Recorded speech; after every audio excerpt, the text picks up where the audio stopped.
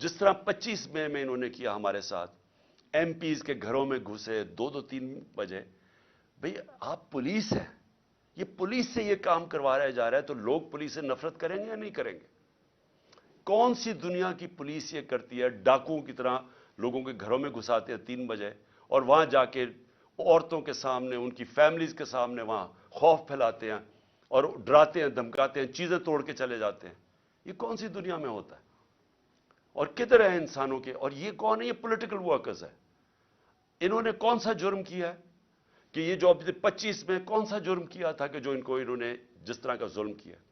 اور آج دیکھیں کہ یہ جو کیئر ٹیکر گورنمنٹ جو ہوتی ہے نیوٹرل، اس کا مطلب ہوتا ہے کہ یہ بالکل غیر جانبدار ہوتی ہے.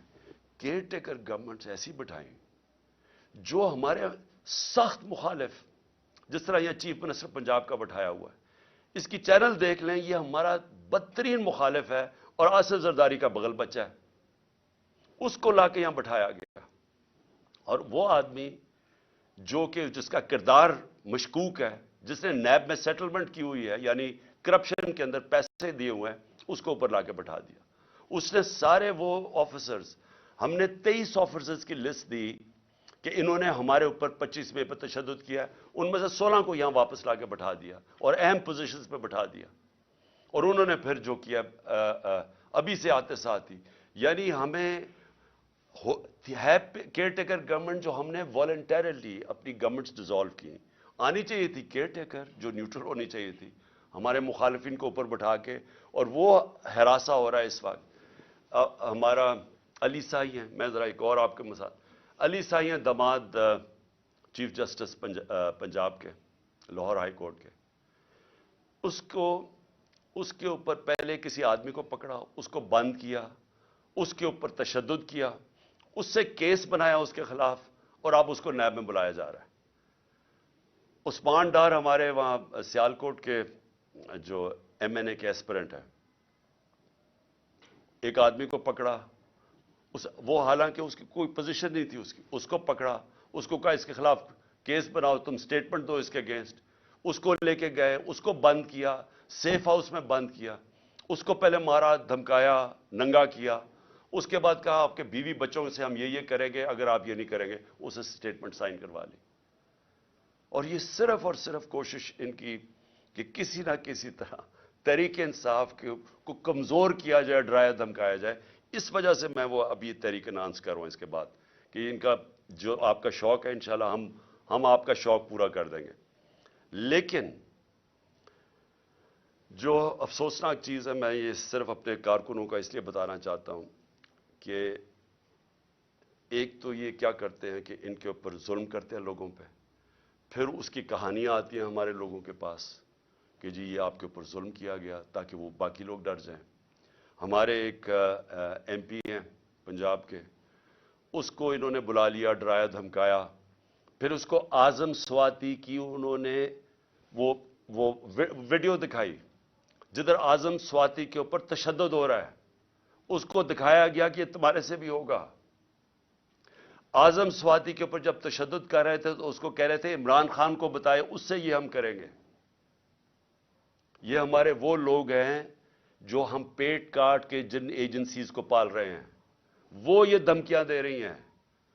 پھر وہ شہباز گل اس کے بعد سارا وقت پوچھے کہ جی بتاؤ عمران خان نے نہیں، اس نے تمہارے خلاف سٹیٹ، یعنی شہباز گل سے میرے خلاف اسے لے رہے تھے، ایویڈنس لے رہے تھے کہ بتاؤ کہ عمران خان نے یہ کروایا تاکہ مجھے پھنسا سکے. جس کو یہاں سرکاری نوکروں کو انہوں نے جو پنجاب میں تھے جن کو اب او ایس ڈی کر دیا، ان کو بار بار پوچھتے تھے جی بچاؤ کوئی کرپشن ہے، کوئی انہوں نے کچھ کیا، کوئی انہوں نے پیسے لیے کوئی پوسٹنگ ٹرانسفر پہ. یہ آج حال ہے کہ کیونکہ یہ چاہتے ہیں کہ ہم ان کرپٹ لوگوں کو مان جائیں، تو اس طرح کے حالات ہیں. لیکن میں جو سب سے جو ہم سب کے لیے ایک فکر کرنے والی بات ہے، میرے اوپر حملہ ہوتا ہے، ایکس پرائم منسٹر، وہ پہلے میں کہتا ہوں کہ یہ حملہ ہونے والا ہے، میں بتایا سب کو، میں نے میڈیا پہ گیا، لیکن جنہوں نے حملہ کیا وہ سارے اقتدار میں بیٹھے تھے. ایک ڈرٹی ہیری تھا، وہ بھی پاور میں تھا، اس کے پاس ساری اندرونی پاور ہے. دوسری طرف رانا ثناءاللہ اور شہباز شریف. اب جب مجھے پتا تھا کہ یہ ساری جو پلاننگ ہو رہی ہے، کیوں اس کے بعد ہمیں تو پوری خبریں آ رہی تھی اور اندر سے خبریں آ رہی تھیں کہ یہ ہونے والا ہے. تو جب یہ ہوا، جب میرے پر وہ وزیر آباد میں انسیڈنٹ ہوا، تو میں اس کے اوپر ہم کافی بات چیت کر چکے ہیں کہ انہوں نے ایک دم کہہ دیا کہ ایک شوٹر ہے. جو جے آئی ٹی بیٹھی اس نے تھوڑی دیر کے بعد ثابت کر دیا 3 شوٹر تھے. اس کا فرینزک تھا بھی، 3 جگہ سے گولیاں، وہ خول ملے گولیوں کے. اور وہ جو سارا بیانیہ تھا کہ ایک شوٹر نے اور دینی انتصاب پسند نے کیا، وہ سارا ختم ہو گیا. اس کے بعد وہ جے آئی ٹی، میں بھی صرف آپ کو یاد کراؤں کہ جو پنجاب کی بنائی ہوئی جے آئی ٹی، اس میں نہ پنجاب کا جو ڈی پی او تھا گجرات کا، جس نے ویڈیو بنائی تھی، نہ وہ پیش ہونے کے لیے تیار، نہ وہ اپنا فون دینے کے لیے تیار، اور نہ جو سی ٹی ڈی جو ٹیررزم کی جو تھی، جو اس کو اٹھا کے لے گئی لڑکے کو، اس کے بعد جو شوٹر تھا اس کو جب اپنے پاس رکھا، انہوں نے دوسری ویڈیو بنائی، نہ وہ تیار ہوئے کہ نہیں ہم نہیں آپ کو، نہ وہ پیش ہونے کے لیے آیا وہ جو سی سی پی او تھا، اور نہ ہی انہوں نے اپنا فون دیا. یعنی پنجاب گورنمنٹ کی جے آئی ٹی کی انہوں نے خلاف ورزی کی. میں یہ پھر رول آف لا پہ آ رہا ہوں کہ یہ جب اس طرح ہونا شروع ہو جائے تو گورنمنٹ تو ختم ہو جاتی ہے. سٹنگ گورنمنٹ ایک تفتیش کر رہی ہے، جس پارٹی کی پاور میں ہے گورنمنٹ، اس پارٹی کے سربراہ کے اوپر قاتلانہ حملہ، اس کے اوپر پولیس والوں نے منع کر دیا. پھر جے آئی ٹی جو بنی، اس کے 4 ممبرز نے جا کے ایک دم جے آئی ٹی کے خلاف بیان دے دیا. پروسیکیوٹر جنرل نے پھر ان 4 کے اوپر تفتیش کی اور ان کا ان کے اوپر ایکشن لینا چاہیے، انہوں نے جان کے سیبوٹاج کیا. کس کے کہنے پہ یہ ہو رہا تھا؟ اب سوچیں وہ کتنا طاقتور ہوگا جو اس کے باوجود کہ ہم پاور میں بیٹھے ہیں، ہماری پولیس ہماری بات نہیں سن رہی تھی. یہ ہوتی ہے رول آف لا. اب سوچیں کہ اگر ہماری گورنمنٹ کا یہ حال تھا کہ ہم اپنے سربراہ کے اوپر جو اس گورنمنٹ کا پارٹی کا ہیڈ تھا اس کو انصاف نہیں دے سکے، تو باقیوں کو کیا انصاف دینا تھا اس گورنمنٹ نے؟ کس کی بات سن رہے تھے؟ اور اب آپ سنیں کہ اس کے بعد اب کیا ہوتا ہے. کیئر ٹیکر گورنمنٹ آتی ہے. کیئر ٹیکر گورنمنٹ کا صرف کام الیکشن کروانا ہے. آن گوئنگ انویسٹیگیشن ہے جے آئی ٹی کی. جے آئی ٹی نے فائنڈنگز سامنے آ گئی، کیئر ٹیکر گورنمنٹ آ کے جے آئی ٹی کو پہلے تو روک دیتی ہے، پھر وہ جو آفیسر کام کر رہا ہوتا ہے اس کے اوپر اس کو ایس ڈی بنا دیتی ہے، ریکارڈ سیز کر لیتی ہے. اب یہ ذرا سنیں، ریکارڈ سیز کرتی ہے تو یہ آج ہوتا کیا ہے؟ عدالت پہلے تو وہ جو جے آئی ٹی کی تفتیش ہو رہی ہوتی ہے اس کے اندر جب وہ کیس لگتا ہے پچھلی باری، تو وہ کہتے ہیں جی ہمارے پاس تو ریکارڈ ہی نہیں، اور وہ ریکارڈ ہی نہیں دے رہا. اینٹی کرپشن کے نیچے جو اپنا آدمی اینٹی کرپشن کے اوپر یہ لے کے آتے ہیں، اپنے کا مطلب شہباز شریف کا آدمی، وہ ہمیں ریکارڈ ہی نہیں دیتا. یعنی جے آئی ٹی کو جو عدالت کے سامنے وہ ریکارڈ ہی نہیں دیتا جو اس کے پاس ریکارڈ پڑا ہوتا ہے. پھر وہ جو عدالت اسے کہتی ہے، اینٹی ٹیررزم کورٹ جو گجرانوالہ کا ہے، وہ آرڈر کرتا ہے ڈی جی کو کہ ریکارڈ پروڈیوس کرے، ہمارے سامنے ریکارڈ لے کے آؤ. پہلے وہ ریکارڈ نہیں لے کے آتا، پھر دوسری 2 پروسیکیوٹرز جاتے ہیں اینٹی کرپشن میں وہ ریکارڈ لینے. جب وہ وہاں جاتے ہیں تو پتہ چلتا ہے کہ صرف 11 صفحے رہ گئے ہیں، سارا ریکارڈ جے آئی ٹی کا غائب ہو گیا، اور صرف اس میں سے 11 صفحے رہ گئے ہیں. چن کے وہ 11 صفحے جن کا کوئی بے معنی ہے. یعنی جے آئی ٹی کو سیبوٹاج کر دیا گیا اس نئی گورنمنٹ نے. اور پھر سنیں ذرا، اب میں ذرا پورا اس کو سمجھاؤں اب یہ کیا ہوا ہے. ایک جو ہوتا ہے جس کو جیل میں رکھا ہوتا ہے اس کی بیل ہو جاتی ہے، یعنی 2 آدمی جیل میں، ایک کو بیل ہو جاتی ہے. اور کیونکہ ہمارا کیس نہیں رجسٹر کرتی، کیونکہ پولیس میری ایف آئی آر نہیں رجسٹر کرتی، اور پولیس اپنی ایف آئی آر لے کے آتی ہے جس میں پولیس کہتی ہے ایک شوٹر ہے، جو جے آئی کا جو تفتیش ہوتی ہے اس میں پتہ چلتا ہے 3 شوٹر ہے، تو ان کی ایف آئی آر تو بے معنی ہو گئی نا. تو اب یہ سچویشن کیا ہے کہ آج جو میرے اوپر حملہ ہوا تھا اور جو اتنی دیر کی تفتیش ہوئی تھی، پہلے انہوں نے میرا جب ایف آئی آر بھی نہیں کاٹی، اتنی تفتیش کے بعد آج کیا سامنے چیز آتی ہے کہ جو ریکارڈ تھا وہ جان کے انہوں نے ختم کیا, سیبوٹاج کیا. اس سے کیا چیزیں سامنے آتی ہیں؟ اس سے یہ سامنے آتی ہیں کہ جو میں کہہ رہا تھا کہ جو 3 لوگ اس میں ملوث تھے, یہ آج کنفرم ہے کہ یہ 3 لوگ ہیں, کیونکہ یہ صرف 3 لوگ کروا سکتے تھے. انہی کے پاس پاور ہے کہ یہ جے آئی ٹی کو سیبوٹاج کر سکتے ہیں. ان 3 کے پاس یہ سارے, اور جو میں نے پہلے دن کہا تھا کہ چیف جسٹس صاحب آپ سنیں اس کو کیونکہ مجھے انصاف نہیں ملے گا, وہ ثابت ہو گیا. کوئی انصاف ملنے کی اب توقع نہیں ہے کیونکہ انہوں نے سارا ریکارڈ غائب کر دیا. اور یہ کیوں کیا؟ کیونکہ ان کو پتا تھا کہ انہوں نے پکڑے جانا ہے اس میں. یہ ساری کڑی انہی کی طرف جا رہی تھی. اور اس سے یہ ثابت ہوتا ہے کہ جب مجھے عدالتیں بلاتی ہیں کہ جی آپ آ کے اپیرنس کرو, میرا سوال یہ ہے کہ میرے اوپر جب حملہ ہوا تھا تو میں تو اس سے 2 مہینے پہلے کہہ رہا تھا کہ میرے اوپر حملہ ہونے والا ہے. میں نے تو یہ بھی بتا دیا تھا کہ دینی انتہا پسند کے نام پہ میرے اوپر حملہ ہوگا. مجھے تو کسی نے نہیں بچایا, نہ کسی نے میری کوئی پرواہ کی کہ اس کے اوپر ایک اٹیمپٹ ہونے لگا ہے. اور کیونکہ کس نے بچانا تھا, جنہوں نے بچانا تھا وہ خود ہی ملوث تھے اس میں. اور تب ہی میں نے کہا تھا کہ اگر انہی کے اوپر چھوڑ دی تفتیش, یہ تو ہونے ہی نہیں دیں گے جو انہوں نے نہیں ہونے دی. اس سے اب آگے چلیں. اس کا مطلب کہ اگر یہ 3 لوگ ابھی بھی پاور میں بیٹھے ہوئے ہیں تو میری جان ابھی بھی خطرے میں ہے, کیونکہ ان لوگوں کے ہوتے ہوئے کون مجھے پروٹیکشن دے گا؟ کہ اگر یہ جو 3 ہیں وہ ڈرٹی ہیری ملا کے اور یہ جو رانا ثناء اللہ اور ان کے پیچھے ہے, تو کون پروٹیکٹ کرے گا مجھے؟ میں جب بھی میں جاؤں گا پبلک میں, ان سے خطرہ تو ان سے ہے, جنہوں نے پروٹیکٹ کرنا ہے وہی, ان سے مجھے خطرہ ہے. اور یہ ثابت ہو گیا جے آئی ٹی سے. میں اگلی بات کرنا چاہتا ہوں بس آخر میں. رانا ثناء اللہ نے بڑے زوروں شوروں سے کہا کہ جناب کہ میں نے یہ ایک میرے پاس آڈیو ہے کسی جج صاحب کے اوپر, امپلائی کر رہا تھا کسی جج صاحب کے اوپر. 1996 میں جب بے نظیر کی حکومت گرائی گئی تو وہ ذرا ججمنٹ دیکھ لیں جس میں فاروق لغاری نے جب جو گورنمنٹ گرائی تو اس کے اندر ایک سب سے بڑی وجہ کیا تھی کہ بے نظیر گورنمنٹ کو انہوں نے کہا کہ یہ فون ٹیپنگ کرتے ہیں, لوگوں کے فون ٹیپ کرتے ہیں. جو صدر نکسن امریکن پریزیڈنٹ, جو بڑا تکڑا پریزیڈنٹ تھا, اس کی گورنمنٹ گری کیونکہ اس کے اوپر یہ ثابت ہو گیا کہ یہ مخالفین کے ٹیلی فون کو ٹیپ کرتا ہے, اس لیے اس کو جانا پڑا. تو یہ تو خود ہی انٹیریئر منسٹر نے کہہ دیا ہے کہ ہمارے پاس ہم فون ٹیپ کرتے ہیں. اس کے اوپر ان کی گورنمنٹ جانی چاہیے. میں یہ سمجھتا ہوں کہ یہ جو طریقہ کار اس مافیا کا ہے, کیونکہ یہ پولیٹیشنز نہیں ہیں, مافیاز یہ چیزیں کرتے ہیں انصاف سے بچنے کے لیے, بلیک میل کرنے کے لیے. میرے اوپر بھی کہا جی میری ٹیپیں میں نے رکھی ہوئی ہیں.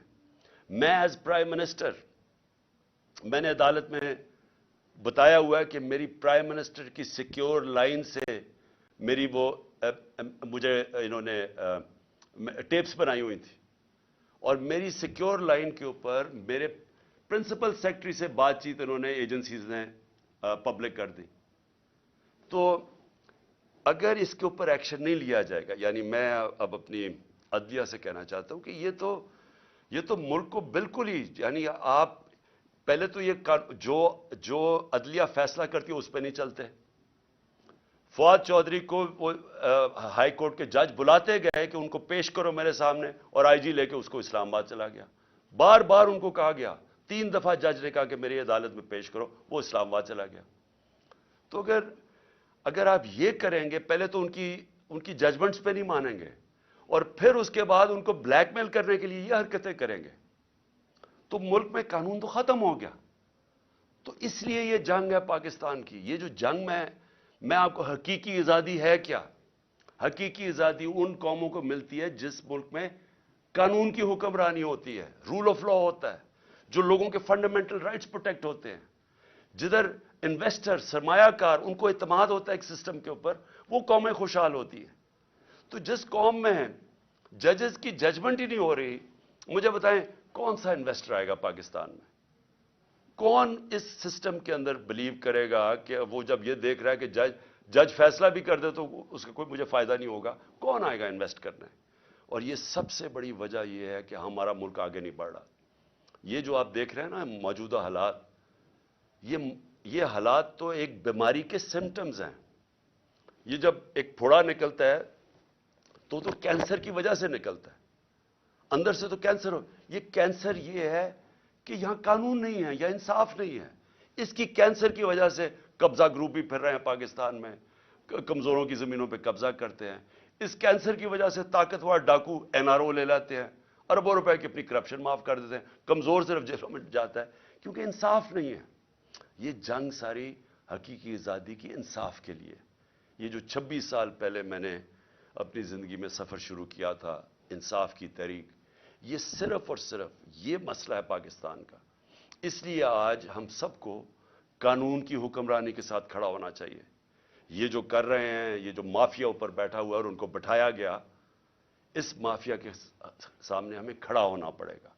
میں اناؤنس کر رہا ہوں انشاءاللہ بدھ سے وینسڈے کو اپنی جیل بھرو تحریک. میں اپنی ساری پارٹی کو آج کہہ رہا ہوں کہ تیاری کریں. ہم نے شروع کرنا ہے لاہور سے، اور ہم پھر پاکستان کے بڑے بڑے ہر اگلے دن بڑے بڑے شہروں کے اندر ہم جیل بھرنے کی اپنی تحریک شروع کریں گے، جیل بھریں گے. ہم کیا بتانا کی کوشش کر رہے ہیں؟ ہم سب سے پہلے تو اپنی قوم کو یہ کہنا چاہتے ہیں کہ اب خوف کے بت کو توڑ دو. یہ جو ہم خوف کے سامنے جھکتے ہیں، میں ساروں کو بار بار وہ مثال دیتا ہوں کہ کوفہ کے لوگ سب جانتے تھے کہ حضرت امام حسین رائے حق پہ ہیں، لیکن یزید کے خوف کی وجہ سے نہیں مدد کرنے آئے. اور وہ غلام وہ آج تک، جب تک دنیا رہے گی وہ پچھتائیں گے، ادھر کے لوگ پچھتائیں گے کیوں نہیں ہم کھڑے ہوئے. اور اسلام کی تاریخ کا سب سے بڑا سانیہ ہم نے ہونے دیا. وہی آج حالات ہیں. آج بھی پاکستان کے اندر ہم ڈرے، یہ ڈراتے ہیں ہمیں. جس طرح فرعون کی سے ڈر کے وہ سارے لوگ غلام بنے ہوئے تھے جب حضرت موسیٰ آئے اور انہوں نے کوئی اس کا سامنا کھڑا ہوا. آج بھی یہ کوئی آپ اپنے ذہن سے نکال دیں کہ یہ جو ہمیں ڈراتے ہیں نا کہ ہم آپ کو جیلوں میں ڈال دیں گے. اور میں خاص طور پہ وہ سارے لوگوں کا شکریہ ادا کرنا چاہتا ہوں جو جب ان کو پتہ چلتا ہے مجھے جیل میں ڈالنے آ رہے ہیں تو سارے یہاں آ جاتے ہیں اور ساری رات میں ان کی آوازیں سنتا ہوں اور نعرے سنتا ہوں. تو میں ان کا شکریہ ادا کرنا چاہتا ہوں. لیکن میں ان کو بھی سب کو کہنا چاہتا ہوں کہ دیکھیں، یہ ہمیں کوئی یہ جو جیل سے ڈرا رہے ہیں، ہم جیل بھر دیں گے. ان کے پاس جگہ ہی نہیں ہوگی جیلوں کے اندر. لیکن یہ تو نہیں ہوگا کہ جیل کے خوف سے یہ ہر قسم کا ظلم کریں اس ملک پہ، چوروں کو اوپر مسلط کر دیں، چور پھر ہمیں ڈرائیں جیلوں سے، عوام کی کمر توڑ دیں مہنگائی سے. ان کے پیسے باہر پڑے ہیں، ان کو فرق ہی نہیں پڑتا، ڈالرز میں ان کے پیسے پڑے ہیں. قوم کی یہاں بیچارہ تنخواہ دار طبقہ آج کیسے گزارا کرتا ہوگا؟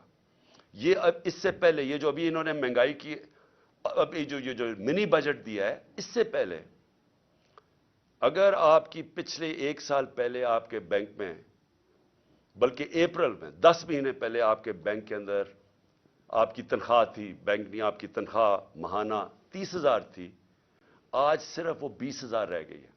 یعنی آج صرف وہ 20,000 کی چیزیں خرید سکتے ہیں. اور اب ایک اور مزید طوفان آ رہا ہے مہنگائی کا. جو آج مہنگائی ہے، آج کی شرح میرے خیال میں 30-32 تھی، آج اس سے بھی اوپر چلی گئی ہے، 38-39 پہ چلی گئی ہے. اس کا مطلب یہ مزید مہنگائی ابھی اور بڑھے گی. تو ان کو تو فرق ہی نہیں پڑتا کیونکہ ان کے پیسے باہر پڑے ہیں. اور ڈالرز کا مطلب کہ ان کے پیسے پاکستان کے مقابلے میں اس میں اضافہ ہو رہا ہے دولت میں. کیونکہ ہمارا جس طرح روپے کی قیمت گرتی رہی اور مہنگائی بڑھتی جا رہی ہے تو روپیہ کم چیزیں خریدتا ہے، لیکن کیونکہ ڈالرز میں ہے وہ ڈالر زیادہ چیزیں خریدتا ہے. تو ان کو کوئی نقصان نہیں ہو رہا. یہ جو ملک میں اس وقت عذاب آیا ہوا ہے مہنگائی کا. تو انشاءاللہ بدھ کو میں سب کو آج اپنی ساری قوم کو بھی، اپنی تحریک، اپنی پارٹی کو، سب کو کہہ رہا ہوں کہ ہم یہ شروع کریں گے اور یہ سارے پاکستان کے اندر ہماری یہ تحریک جائے گی.